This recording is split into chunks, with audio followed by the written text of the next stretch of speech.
Ya está, Marbella. Gracias, doctora. En un momento presento. Sí.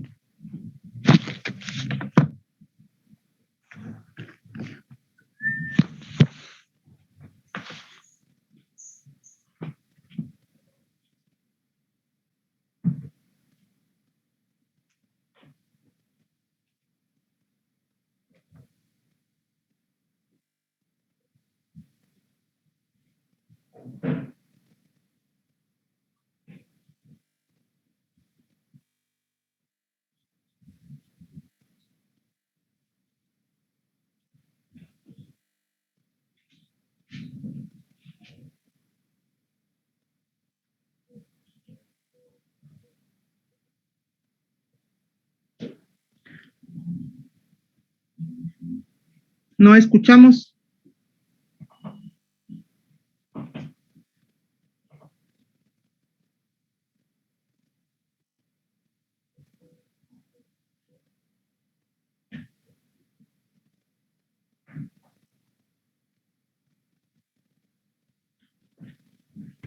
Bueno, buenas tardes. Nosotros somos la mesa 5 del grupo 1309 y nos toca presentar Leishmanía mexicana. Nuestro equipo está conformado por Aguado Barrera. No me digas nombres de los integrantes, yo ya los tengo. Nada más vamos a empezar primero con qué es Leishmania y continuamos con la exposición.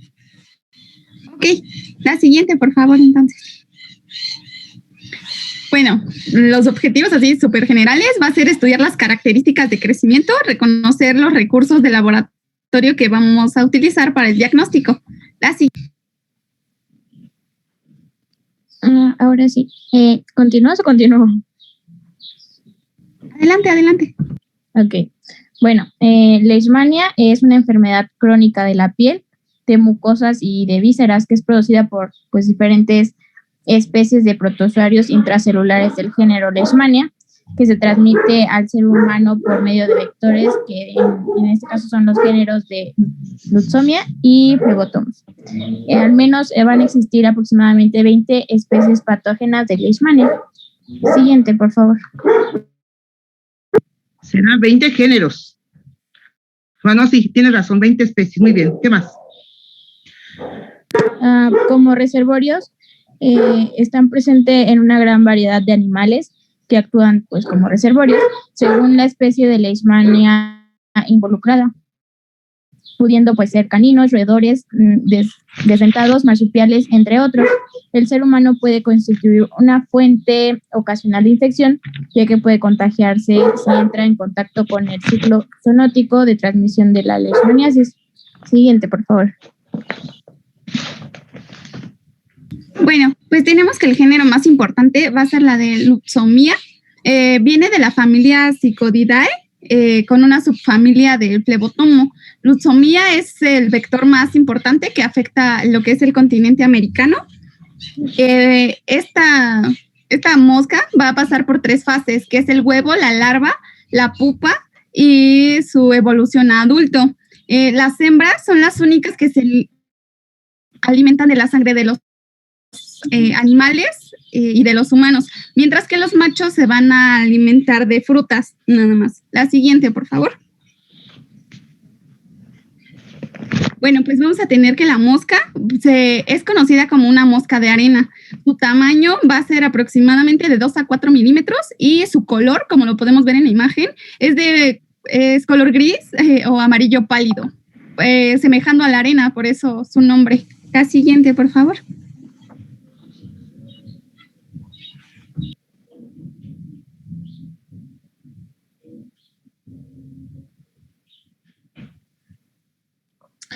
Como hábitat, vamos a tener que se reproduce pues, en suelos húmedos y protegidos y se encuentra en paredes, en mampostería deteriorada, grietas húmedas, etcétera. También pues, su hábitat favorito son los cuartos oscuros y frescos y pues entre otro aspecto resaltante en el ciclo de vida de esta especie, pues suele tener una duración de unos 40 y 50 días en promedio. Es de ambientes tropicales y subtropicales, ¿verdad? Doctora. Prevalecen en tiempos de lluvias. y de alta vegetación. Doctora, ¿sí? perdón que la interrumpa. ¿Podría dejar pasar a mis compañeros? Es que están en sala de espera, son como 4. Tiene que ser el anfitrión. Tiene que ser Marbella Cruz el que les dé acceso. Ay, ¿puedes dar acceso, por favor? Sí, creo que nada más son 2. Bueno, sí. De nada. Sí.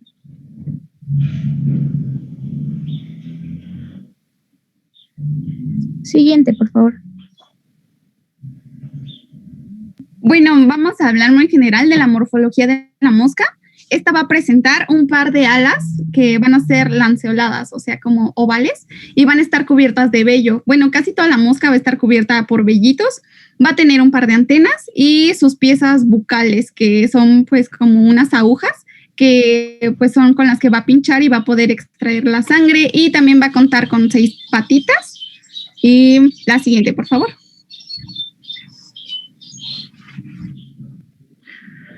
Pues este parásito va a presentar 2 tipos de formas.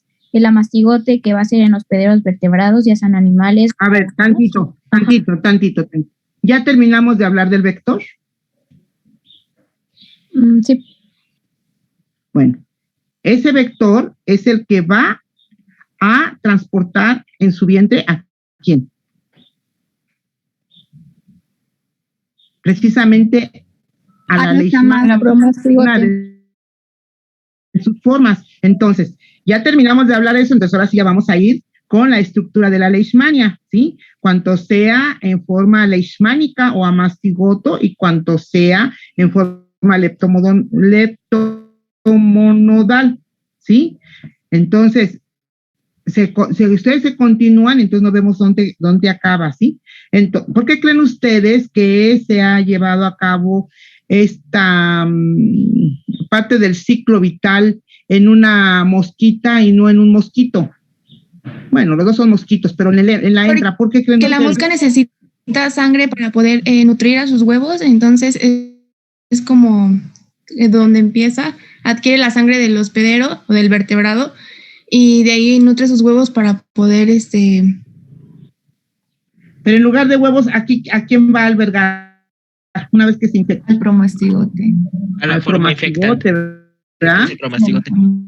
Así es, cosa que está capacitado ese vientre para llevar a cabo todo el proceso de ovopositación de sus huevos. Pero cuando está infectada, pues ya no va a tener sus huevos de su progenie, sino que va a albergar precisamente a una de las partes del ciclo biológico de la leishmaniasis, que ahorita ustedes me van a explicar. El macho no tiene esa adaptación, ¿sí? Porque no incuba los huevos, la que los incuba es la hembra, ¿sí? Muy bien, ahora sí, me va usted a dar las características de una de las formas de la leishmaniasis, ¿sí? Continúe. Sí, bueno, el amastigote más que nada se presenta esta forma se presenta en hospederos vertebrados, podría ser el humano o animales, y el promastigote pues va a estar en el mosquito. Este mosquito se va a infectar al ingerir sangre con forma de amastigote.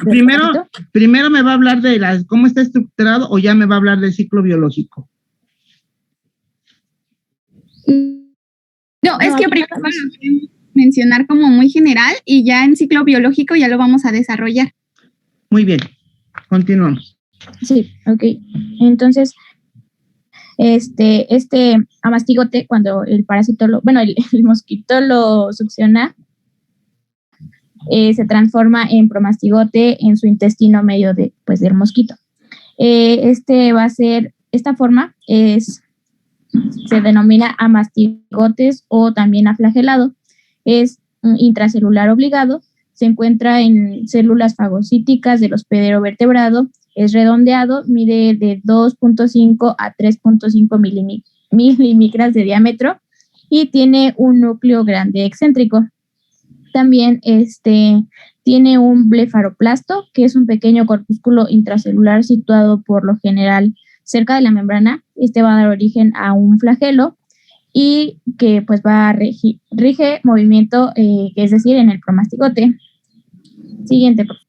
Entonces, el amastigote, ¿dónde va a estar? ¿En el vertebrado o en el invertebrado? En el vertebrado. En el vertebrado, ¿verdad? Entonces va a ser una forma aflagelada. La A quiere decir que no tiene flagelo, ¿verdad?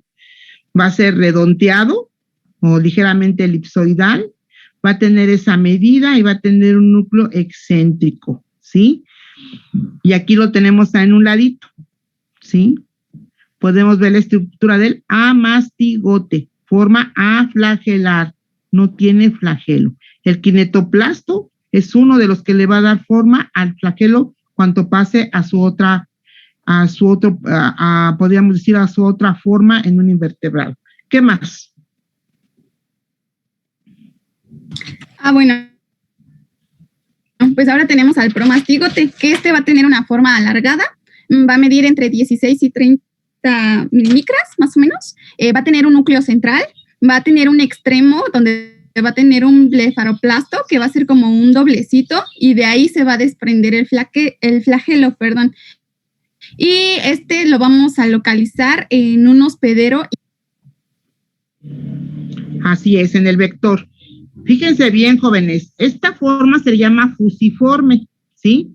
Este es un promastigote, no llega a ser un tripomastigote, ¿sí? O sea, se queda en una etapa intermedia. Un tripomastigote, esta membrana se hace ondulante encima del cuerpo fusiforme del animal. Ese es otro cantar, ese es otro, un animal más maduro que causa otra enfermedad. Aquí se queda como promastigote, ¿sí? Solamente sale su flagelo del cuerpo basal, ¿sí? Y hasta ahí queda. ¿Sería la fase infectante? ¿O qué viene siendo esto? Sí. Bueno, continúen. Sí, ahorita lo vemos. Sí, esa va a ser la fase infección. ¿Seguro? Bueno, me callo. Continuamos.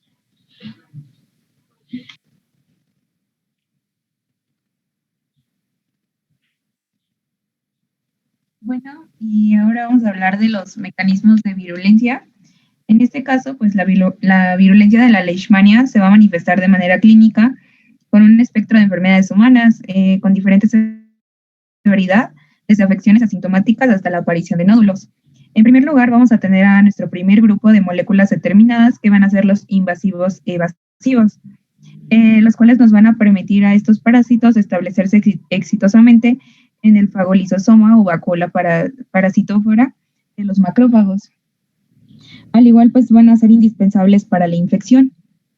En segundo lugar, vamos a tener a nuestro grupo de moléculas denominadas determinantes patoantigénicos, que bueno, son los que van a conducir a la manifestación clínica de la enfermedad y va a ser conocido como un fenotipo de virulencia. Entre estas tenemos lo que son las proteínas del citoesqueleto, las chaperonas, que en estas serían las histonas HCP 60, 70 y 83, nuestras proteínas ribosomales, los nucleosomas y los proteosomas. Y por último tenemos nuestro tercer grupo de moléculas, que son moléculas del parásito, que serían hipotéticamente candidatas a la vacuna, cuya interacción con el sistema inmune del huésped conduce a la cura clínica.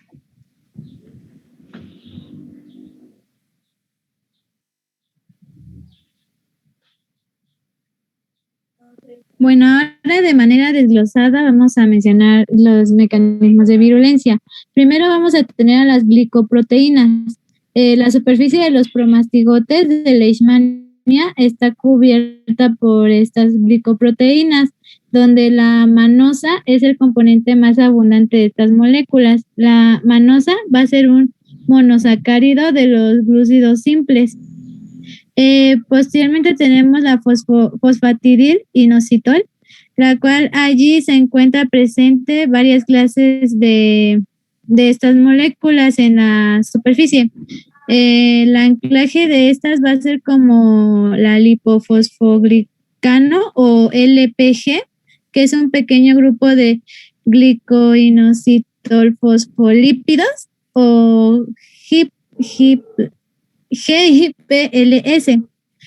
Las proteínas con GPI como la GP63 también van a estar involucradas. La GP63, estas moléculas van a estar más extensivamente estudiadas relacionadas con la virulencia en Leishmania porque, por ejemplo, la GP63 va a ayudar a los promastigotes contra la lisis por complemento. También ayuda junto con la LPG el enlazamiento de los parásitos al macrófago y su entrada a la célula. En cuanto al calcio ATPasa, va a estar en el retículo endoplasmático, se ha demostrado que esta proteína está involucrada en los fenómenos de virulencia de la Leishmania mexicana y también de la brasiliensis, ya que su expresión en el parásito es no virulento, incrementa la virulencia al producir lesiones. Asimismo, se incrementa su enlazamiento al macrófago, tanto como su penetración y sobrevivencia.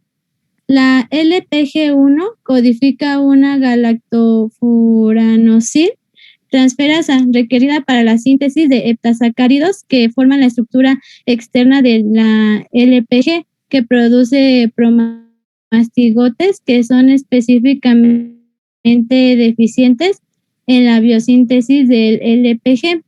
Siguiente, por favor. A ver, jóvenes, ya me leyó todo lo que usted trajo. Ahora explíquemelo. Les aviso a todos, ¿sí?, que en la siguiente práctica ya no quiero nada bajada de su información copiada tal cual. Voy a querer resúmenes de lo que ustedes leen a mano, porque me doy cuenta que no leen, ¿sí? Aquí se empiezan a equivocar, bueno, no a equivocar, sino tienen que hasta esperarse a poder leer algo que les cuesta un poco de trabajo porque no leyeron con anticipación, no lo leyeron muy someramente. Entonces, a partir de la siguiente práctica, ¿sí?, que viene siendo ya el siguiente módulo, que sería respiratorio, no quiero nada hecho lo quiero a mano, pues, ¿sí? Toda la información la quiero a mano. Y resumida, no quiero que lo copien tal cual, quiero que copien lo que ustedes leyeron, lo que ustedes entendieron y lo más importante, para todos los equipos de todos los grupos, por favor. Sí. De virulencia con sus palabras. Bueno, de manera general lo que... ¿A qué se debe, a ver, permítame tanto, ¿a qué se debe que evaden la respuesta inmune estos microorganismos? Miren, en realidad esto debe de ser de teoría, ¿sí? Porque nosotros estamos en práctica. Eso lo debieron ver ustedes en teoría, ¿sí? ¿Cómo es posible que estos microorganismos, estos parásitos, puedan evadir la respuesta inmune e introducirse a las células mononucleadas, que son las que nos deben de defender en la primera etapa? Cuando ustedes son de segundo año, ya saben a lo que me refiero, si es que vieron inmunología, ¿sí? Entonces, nosotros tenemos células de Langerhans en la piel, ¿sí? Dependiendo del lugar, tienen sus nombres las células. Estas células nos están protegiendo. ¿Qué es lo que pasa? Que no nos protegen, ¿sí? Entonces, la respuesta inmune la evaden estos microorganismos y pueden penetrar hasta la profundidad de esas células y multiplicarse. ¿Qué es lo que pasa ahí? Grupo. Profesora, ¿puedo responderle? Por favor. ¿Quién es usted? Bueno, lo voy a anotar si trae una buena aportación, ¿eh? ¿De qué grupo es? Del 1305. 1305, ¿cómo se Carlos llama? Emiliano. Sus apellidos, por favor. Richardo Iturbe. Muy bien, a ver, digan. Es que se supone que esto que puso aquí la compañera son glucoproteínas. Estas glucoproteínas van a ser receptores que se encuentran en el parásito, los cuales van a hacer que no se lise este parásito por medio de los macrófagos. Entonces, las glucoproteínas más importantes, bueno, las que tienen este parásito como receptor van a ser la GP63 y la LP6, que son como que los receptores más importantes que va a tener este parásito. Posteriormente, estas van a servir también para que el parásito, por lo que entendí, se inmerse, se meta dentro del macrófago, y dentro de este mismo macrófago se va a ir dividiendo por fisión binaria hasta que llegue un punto en el cual el macrófago no es como explotar, sino de que llega a haber tanta fisión binaria, que como que engorda, explota y se diseminan estos parásitos al resto del cuerpo, según por lo adentro del cuerpo del macrófago, por decirlo así, tienen fagolisosomas, ¿sí? Se supone que la lisozima es una sustancia que ayuda a atacar a los invasores, y en este caso estos lo utilizan para ya albergarse, para ahí meterse, ¿sí? De esa manera evaden la respuesta inmune porque tienen en su membrana, ¿sí?, la que estamos mencionando ahorita como las glicoproteínas, el inositol, etcétera, proteínas que están involucradas para que no los pueda detectar el sistema inmune, ¿sí? Y de esa manera puedan penetrar.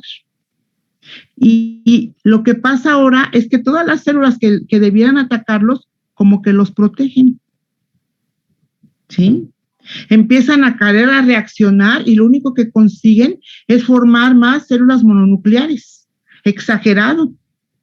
Por eso en las enfermedades como el Kala-Azar, la enfermedad hepática, pues se incrementa el estómago tremendamente, porque está formando muchísimas células mononucleares como tratar de defenderse, pero no sabe hacia quién, porque estos microorganismos ya están adentro. ¿Sí?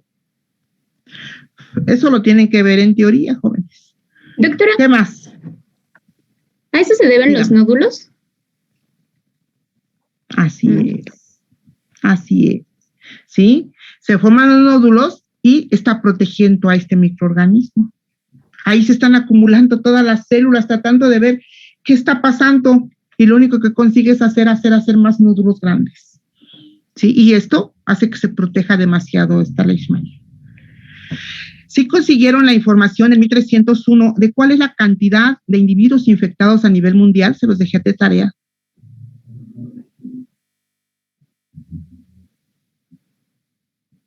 El silencio se hizo, ¿eh? Yo sí lo encontré. Dijo que según la OMS, ¿no? Así es. Yo encontré la página de la OMS que era entre 700,000 a 1,000,000 de casos al año.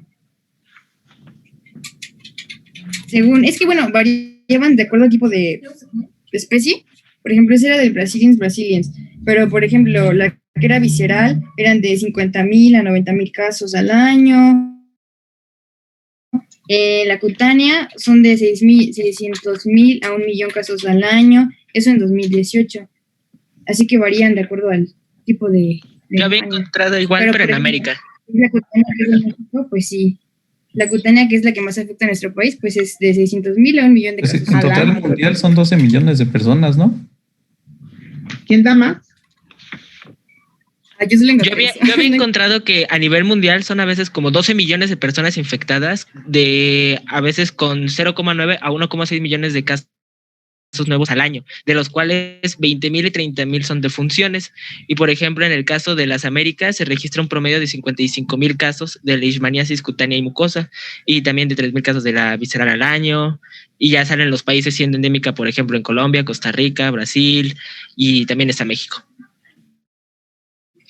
Así es, ¿verdad? Se manejan aproximadamente actualmente de 12 a 15 millones, ¿sí? Y a la alza. O sea, nos estamos quejando de nuestro COVID que tenemos ahorita, pero este microorganismo, ¿sí? Está en los países que están más afectados, son los países que son exuberantes en vegetación, exuberantes en humedad, ¿sí? Aunque haya manchas verdes en otras partes del mundo, ahí se encuentra este microorganismo, ¿verdad?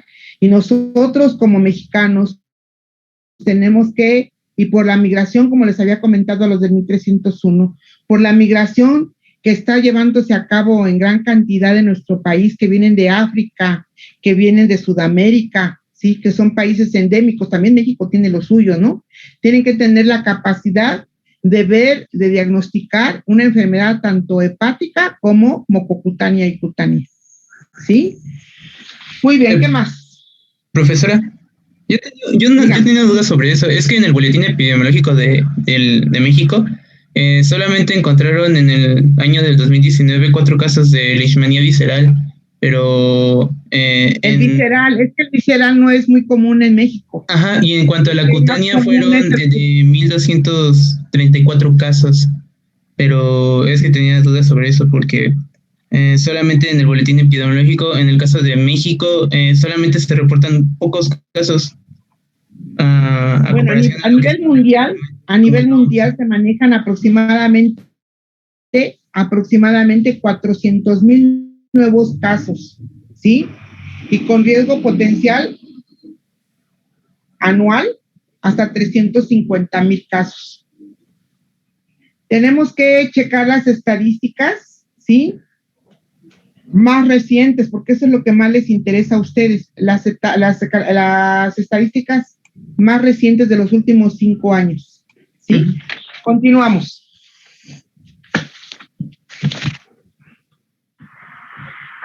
¿La que sigue, por favor? Entonces, todo esto que nos acaba de mencionar, todas estas sustancias están capacitadas para ayudar precisamente al promastigote, ¿verdad? ¿Qué más?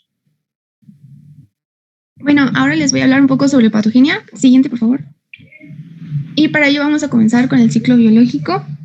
Pues tenemos que recordar nuevamente que la hembra es hematófaga, entonces va a requerir sangre para el desarrollo de sus huevos y pues de esta manera va a adquirir el parásito al ingerir la sangre con macrófagos infectados de los hospederos vertebrados, que en este caso pues son los humanos. Bueno, ya en el intestino del insecto, el parásito va a iniciar un proceso de maduración y de diferenciación que va a durar de 4 a 25 días. A ver, tantito. La persona que está como anfitriona, por favor vaya marcando lo que la compañera va a decir con el indicador, ¿sí? Si nos quedamos sin tiempo, nos volvemos a conectar lo más pronto posible, ¿sí? Por favor. A ver, continúa. Okay, vamos a iniciar en donde está el mosquito, en la parte de arriba, ¿sí?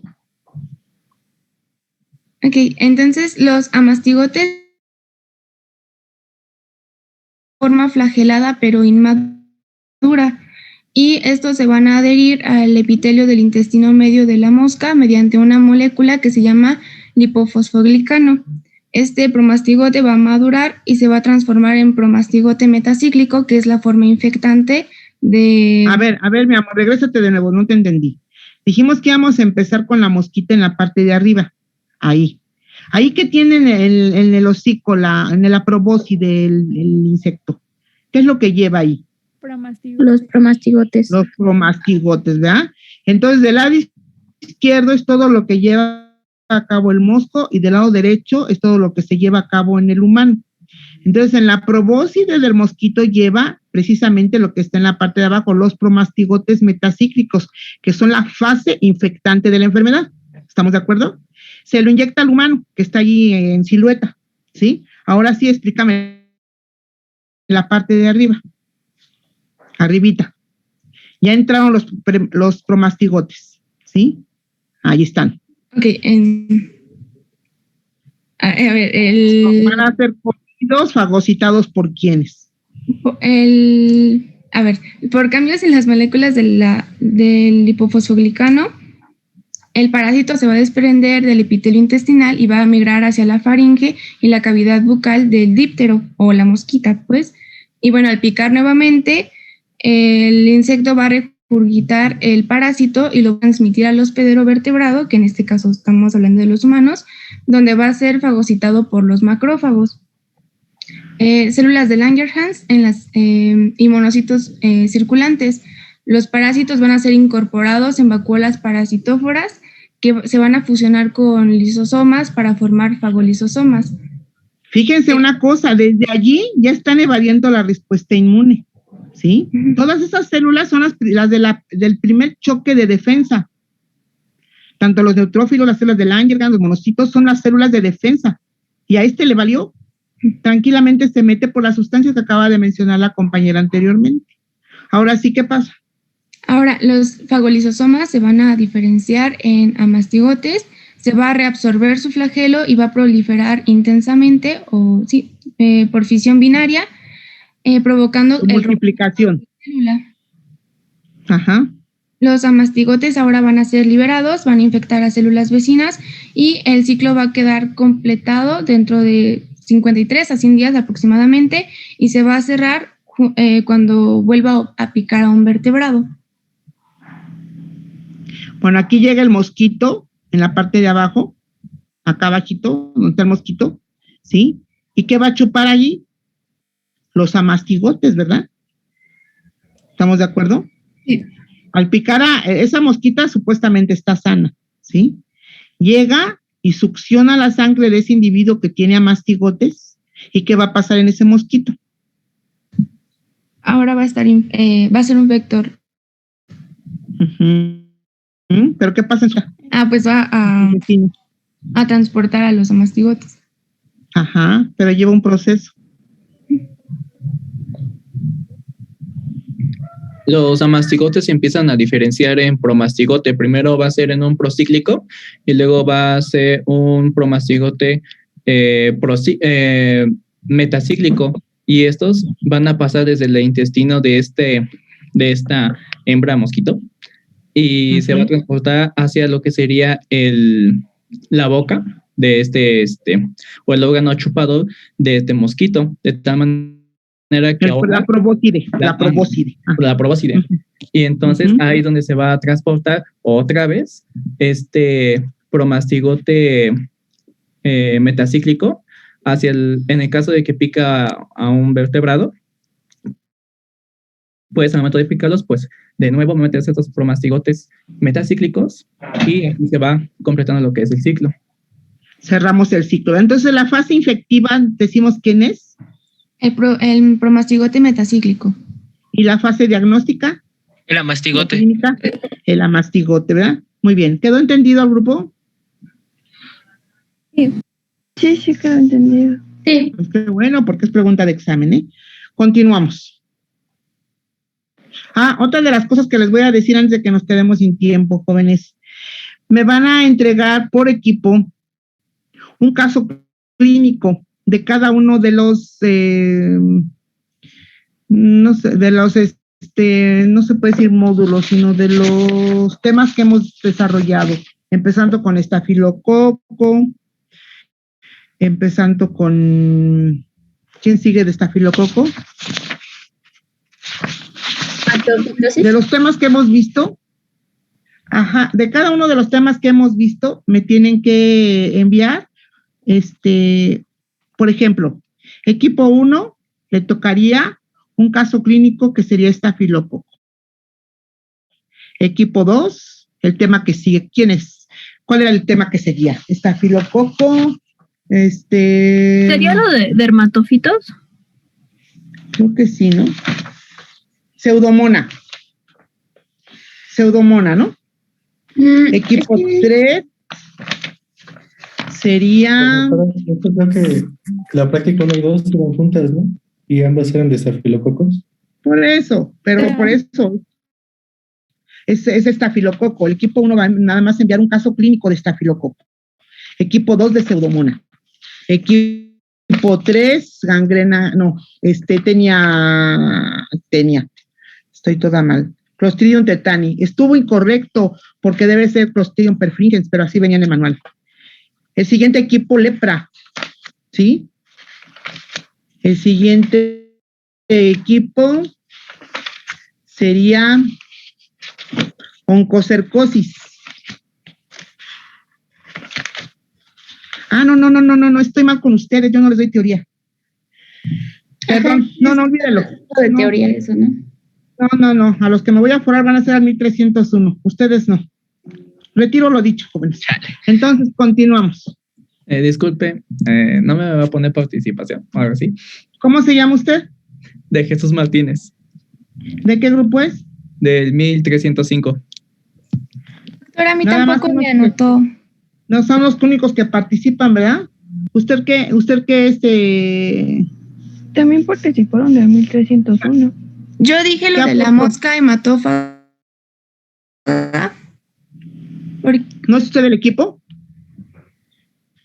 Señorita, Pero ¿no es usted del equipo? Si es del equipo, no. Sí, no deben de ser del equipo. Si dijimos lo de las cifras de la leishmaniasis, ¿cuenta como participación? No. Bueno, continuamos.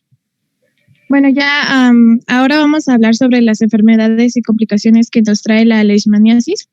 Vamos a ver que... No, estamos en el laboratorio. ¿Sí? Okay. Ya sabemos qué enfermedades puede haber, ¿sí? Eso se supone que lo vieron ustedes en teoría. Vamos a adentrarnos a lo que es laboratorio. ¿Qué es lo que nosotros tenemos que hacer? ¿Qué pruebas existen para poderlos diagnosticar? Ya sabemos, es necesario conocer el ciclo vital, eso sí, para poder nosotros observar qué se puede hacer con las pruebas de laboratorio, ¿sí? Todo lo demás es de teoría, ¿sí? Ver la patogenia, la epidemiología. Aquí sí era necesario ver el ciclo biológico para poder entender qué es lo que vamos a ver. ¿A qué me refiero con qué es lo que vamos a ver? ¿Sí? Si usted hace una impronta de un tejido, ¿qué espera ver? De un tejido de un mamífero. ¿Espera ver leishmanias o espera ver promastigotes? ¿Sí? Por eso necesitábamos conocer el ciclo biológico, que también lo debieron haber visto en teoría. ¿Sí? Pero de acuerdo a eso nosotros podemos, si nosotros vemos un promastigote en sangre, pues ¿qué pasó? ¿Puede ser eso? ¿Qué vamos a observar en sangre de un vertebrado?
Continuamos, jóvenes. Sí, ya oí.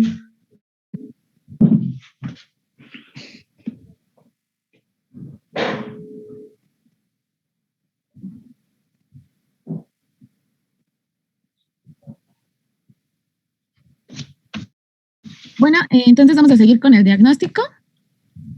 Gracias. Bueno, las manifestaciones de la leishmania van a ser muy, bueno, estas se pueden confundir con otras etiologías. El diagnóstico temprano nos va a permitir dar un tratamiento específico y oportuno para poder controlar la evolución de la enfermedad.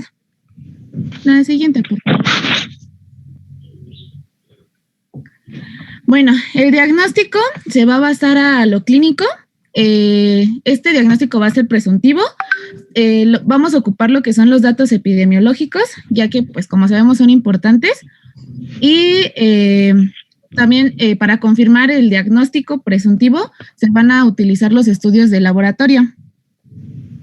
El diagnóstico clínico de esta patología en general es va a ser más fácil para el médico experimentado. Este va a tener un 80% de los casos que atienda los va a acertar y pues se va a basar en los antecedentes epidemiológicos. La siguiente, por favor. Bueno, en el caso del diagnóstico del laboratorio, es principalmente basado en la observación del agente causal. Tenemos que la herramienta diagnóstica va a variar de acuerdo a las formas clínicas que se van a presentar y esto debe hacerse para confirmar el caso probable. Estas se van a dividir principalmente en dos, en los métodos directos y en los métodos indirectos. Tenemos a los métodos directos como lo son la impronta, el frotis, extendido, también tenemos al cultivo y a la biopsia. Además, frotis o frotis. Extendido, señorita, es lo mismo. Sí, perdón. Y también tenemos a la reacción de cadena de polimerasa. Estos principales, los que van a ser, por ejemplo, la impronta, el frotis, la biopsia, tienen que hacerse de manera oportuna y expedita debido a que no se pueden detectar después de que haya pasado mucho tiempo de la lesión. También tenemos que a los métodos indirectos van a estar basados en la inmunofluorescencia indirecta o IFI, la prueba ELISA, la inmunohistoquímica. También tenemos a la prueba de Montenegro. Estos van a ser principalmente para la detección de los antígenos, aunque no son muy recomendables en cambio a los de observación directa, debido a que, como usted lo comentó, pueden ocultarse en los antígenos y no es tan viable la detección. Siguiente. No es tan viable. ¿En qué consiste la prueba de Montenegro? La prueba de Montenegro va a consistir en, bueno, había leído que consistía en la detección de los antígenos. Así es. En la sangre van a surgir células de defensa, ¿verdad? Como las inmunoglobulinas. Esos antígenos, esos anticuerpos se van a detectar por medio de la prueba de Montenegro, ¿sí? Y el genodiagnóstico, que no veo que me lo mencionen aquí. No lo mencionamos, doctora. A ver, grupo. Bueno, a ver. ¿Puedo decirlo? Sí, ¿quién es usted? Robledo Andrade. ¿De qué grupo? 1303. Robledo Andrade, dígame. Bueno, va a consistir básicamente en una inoculación del aspirado de la lesión. Ajá, ¿inoculación a quién? Pues básicamente sería de los animales, ¿no? Que van a ser susceptibles a esto. Así es. ¿En qué caso se lleva a cabo el genodiagnóstico?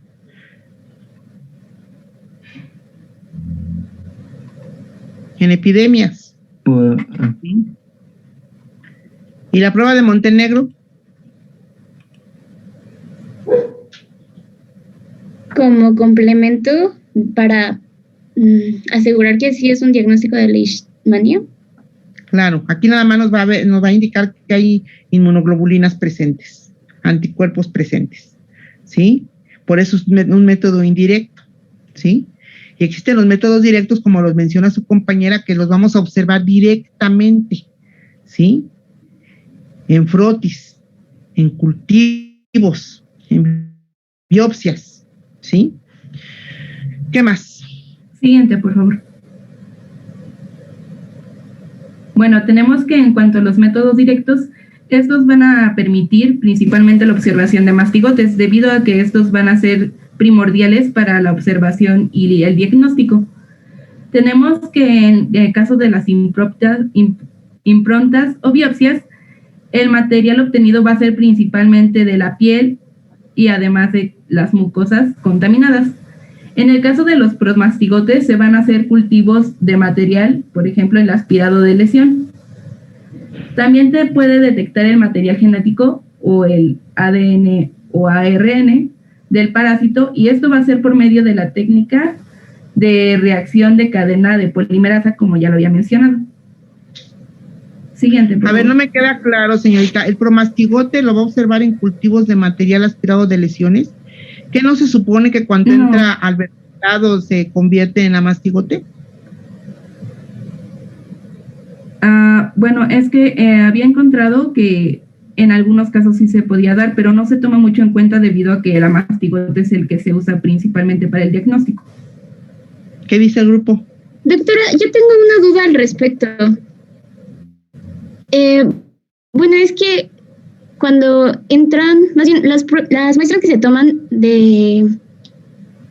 para leishmania, encontramos amastigotes en dichas pruebas, pero cuando se inocula el parásito a través de el mosquito, o sea, cuando el mosquito pica a la persona, pues lo que se están inoculando son promastigotes. ¿En qué momento se transforman, o más bien, cómo es que se transforman en amastigotes?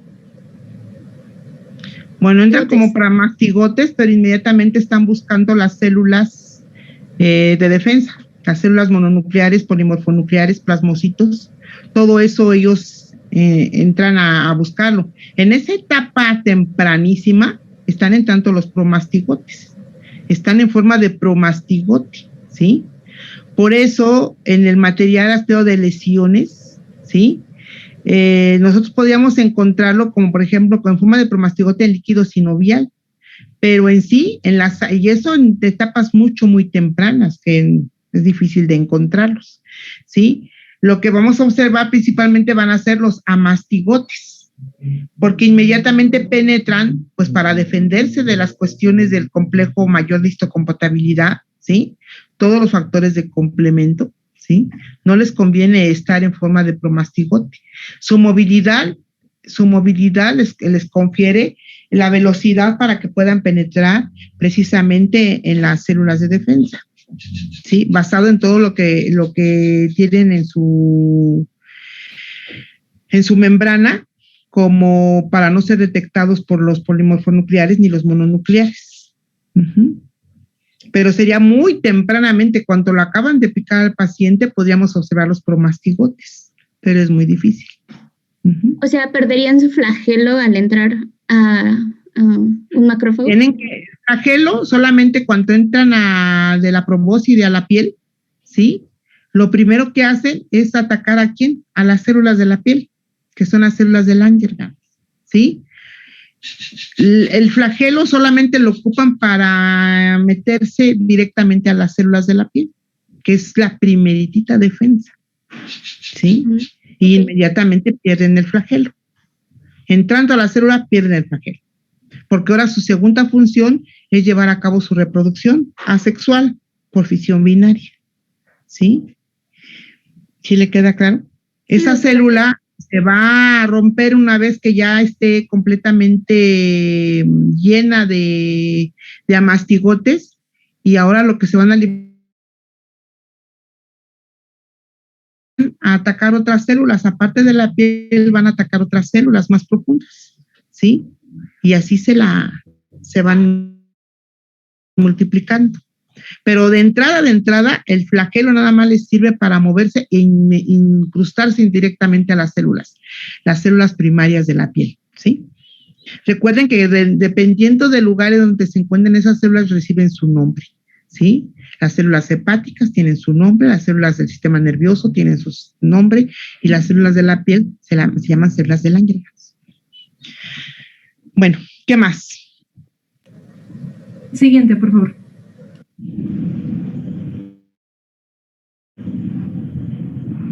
Bueno, pues ahora vamos a ver los medios de cultivo. Siguiente, por favor. Bueno, su propósito va a ser aislar a los parásitos en un medio de cultivo artificial para así aumentar la sensibilidad del diagnóstico de leishmaniasis. El estudio observado va a ser el estadio observado va a ser el promastigote.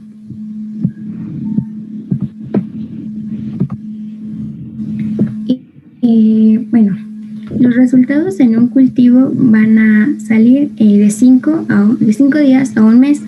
Su sensibilidad va a ser alrededor del 70% y dos de los medios más usados van a ser el de Novi, Nicole, Magnil y Senecay. Y las muestras más usadas en los cultivos va a ser el aspirado de lesión y la biopsia.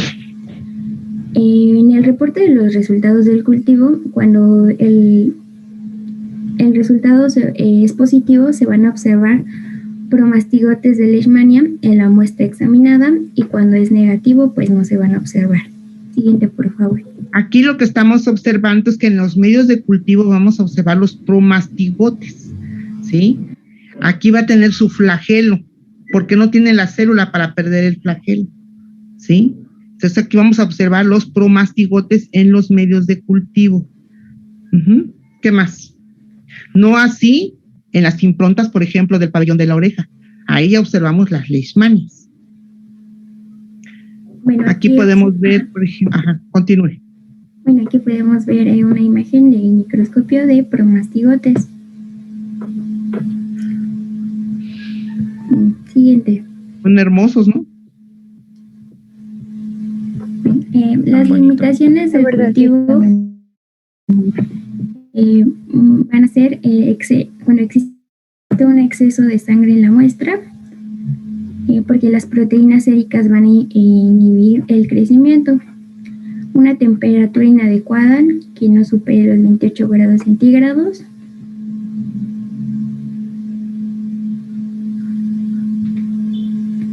bueno, los medios preparados con más de un mes van a ser ineficientes y también no van a servir cuando estén contaminados con bacterias y hongos.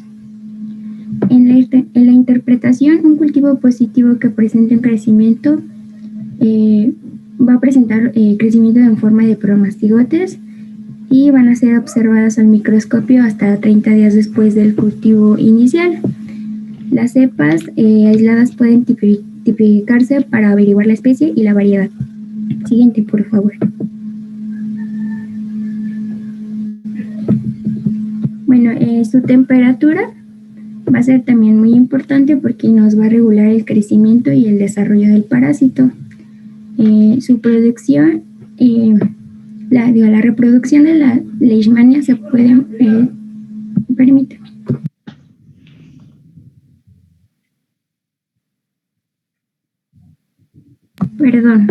Perdón, es que me hablaron. Bueno, la reproducción de las leishmanias se produce a temperaturas de incubación que varían entre los 16 grados a los 32 y se sugiere que la temperatura de incubación ideal sería de 20 a 25 grados. Y bueno, es por eso que algunas lesiones tienden a desarrollarse en partes más frías del cuerpo del hospedero. Siguiente, por favor.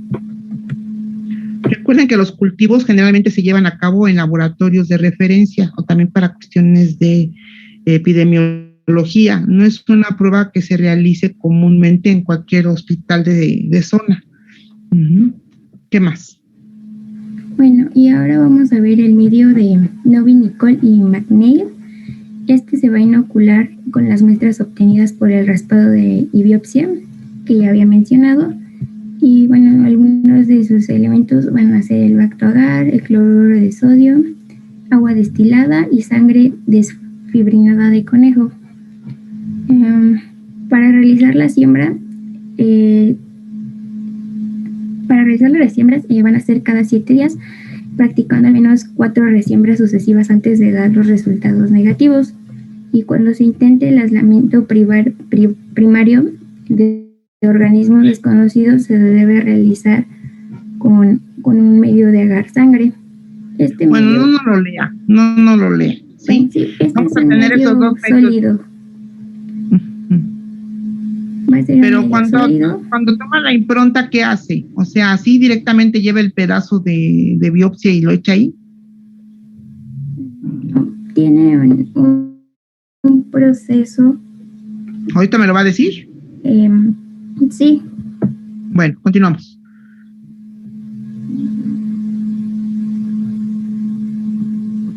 Pues ahora vamos a continuar con el medio de cultivo Senectio. Bueno, este medio de cultivo es un medio de cultivo bifásico y está compuesto por Bactofib 0.3 gramos, Bactoagar 2 gramos, también contiene Bactopeptona 2 gramos, contiene cloruro de sodio 0.5 gramos, también contiene agua destilada 100 mililitros, contiene 15 mililitros de sangre despriminada de conejo y contiene 1 mililitro de solución stop de antibióticos.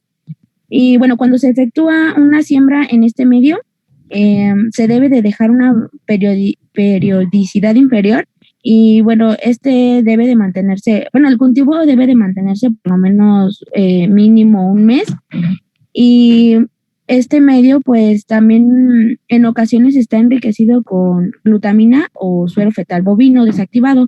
Esto varía en cantidades como al 10%, al 20% o al 30%. La que sigue, por favor.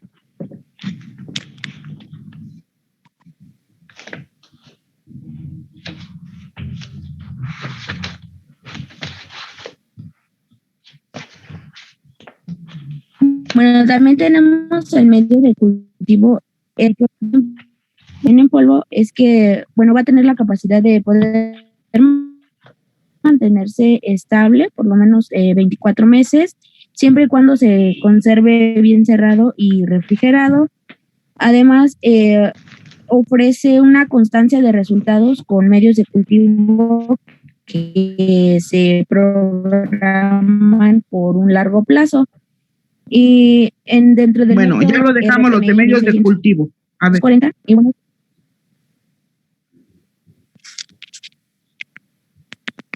La que sigue, por favor. Bueno, seguimos con el cultivo de aspirado. ¿Sí quiere que se lo digamos? Nada más en forma general. Y entramos, ¿qué es lo que haríamos en el laboratorio? ¿O qué es lo que hacemos en el laboratorio? Bueno, el medio de, el cultivo por pues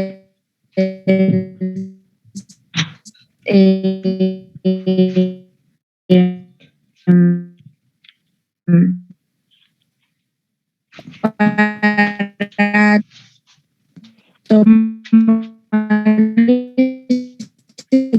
cultivo pues se debe de lavar la debe de estar cargada ya previamente con 0.2 mililitros de solución salina, se punza y se inyecta el contenido suavemente dentro del área ya sea de la pápula o dentro de la úlcera y bueno, después ya una vez inyectado esto se hace el aspirado. La aguja y la jeringa van a ser retiradas aplicando una ligera presión hacia atrás, al mismo tiempo se va girando suavemente hacia derecha e izquierda y de 2 a 3 gotas del material aspirado van a ser inoculadas en los tubos con tapa de rosca que contengan ya sea al medio de cultivo NNN agar sangre o Secnegie. Y bueno, aquí se le añade 0.1 mililitros de solución de penicilina y 500 microunidades, no me acuerdo, de streptomicina para prevenir para prevenir la contaminación del medio. También se deben de mantener los tubos de cultivo a 24 grados centígrados y se deben de revisar diariamente. Si no se cuenta con pueden mantener a temperatura ambiente, pero siempre y cuando esta no se exceda a los 26 grados centígrados. Ahora que sigue, por favor.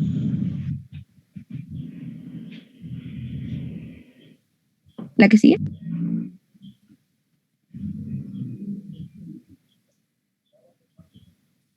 Y también tenemos el cultivo por biopsia. Bueno, en se debe de lavar igual la lesión con agua y con jabón. Se desinfecta el borde de la lesión con alcohol al 70% y agua oxigenada.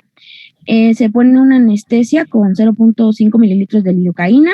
Se introduce un punch en el borde de la lesión y se rota varias veces con movimientos suaves.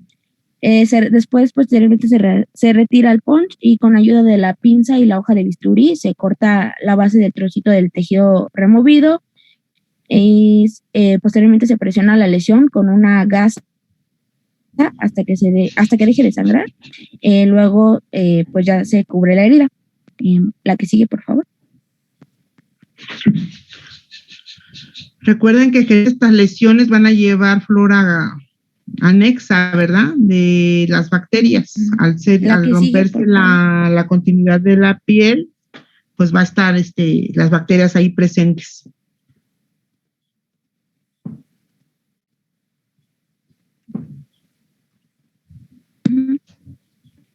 Bueno, posteriormente pues ya se coloca la biopsia sobre un papel filtro para poder absorber el exceso de sangre. Enseguida se introduce solución sálica y posteriormente se tritura la biopsia en un homogeneizador, mortero o una placa estéril que contenga 0.5 mililitros de solución salina con antibióticos. Beta estéril se inoculan de 2 a 3 gotas del homogenizado en medios bifásicos, como los que ya se han mencionado anteriormente, ya sea agar sangre, NNN o Senecgia.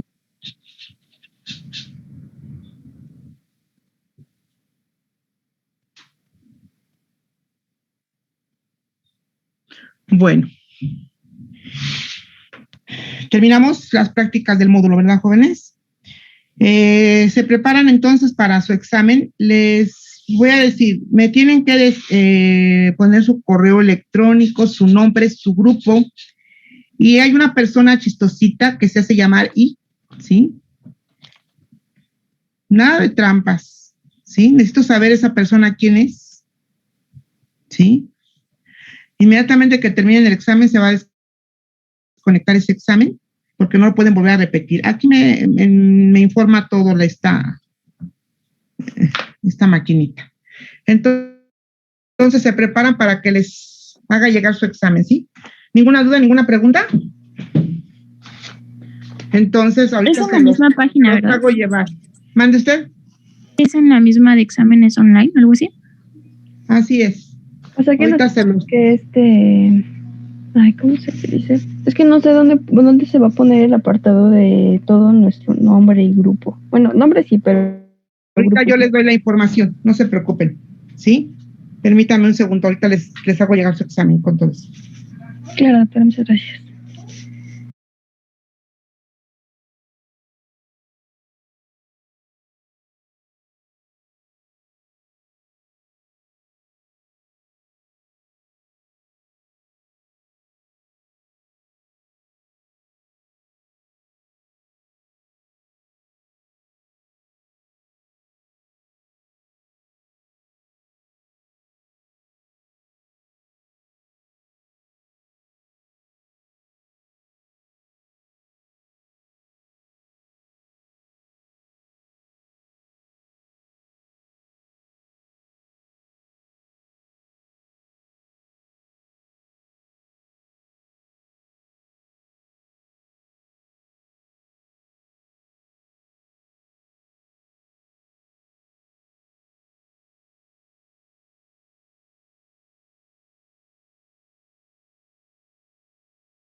Bueno, jóvenes, nos vamos a salir de aquí y les hago llegar su calificación, su examen.